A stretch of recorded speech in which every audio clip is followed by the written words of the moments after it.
ભારતીય અર્થવ્યવસ્થા માટે જીપીએસસી હોય, યુપીએસસી કે ક્લાસ 3ની પરીક્ષા હોય, ઇવન યુપીએસસી જીપીએસસી માટે તો બેઠા વિધાન આ 11માંની એનસીઆરટીમાંથી પૂછવામાં આવે છે. એનસીઆરટીની પ્રાઇઝિંગની વાત કરીએ, 100 રૂપિયાની બુક છે. Definitely shocking. 100 રૂપિયામાં તો અત્યારે એક ટાઈમનું જમવાનું નથી આવતું. ભારત સરકારની, કેન્દ્રીય સરકારની બુક છે, એટલે ઓથેન્ટિક બુક છે. ઇન્ડેક્સ આપવામાં આવી છે સ્વતંત્ર અને પૂર્વ સંધ્યા પર ભારતીય વ્યવસ્થા. તો મિત્રો, આપણા જીપીએસસીનો સિલેબસ જ આ ટોપિકથી શરૂ થાય છે. એટલે આમાં બધું જે બેઝિક છે તે આમાં કવર થઈ જશે.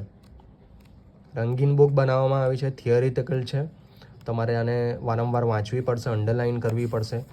શરૂઆતમાં તમે એમ જ થરલી વાંચી જાઓ, પછી અંડરલાઇન કરો અને પછી એની નોટ્સ બનાવો અને એ રિવાઇઝ કરો અને પછી એને કરંટ અફેર્સ સાથે સુલગ્ન કરીને વાંચો.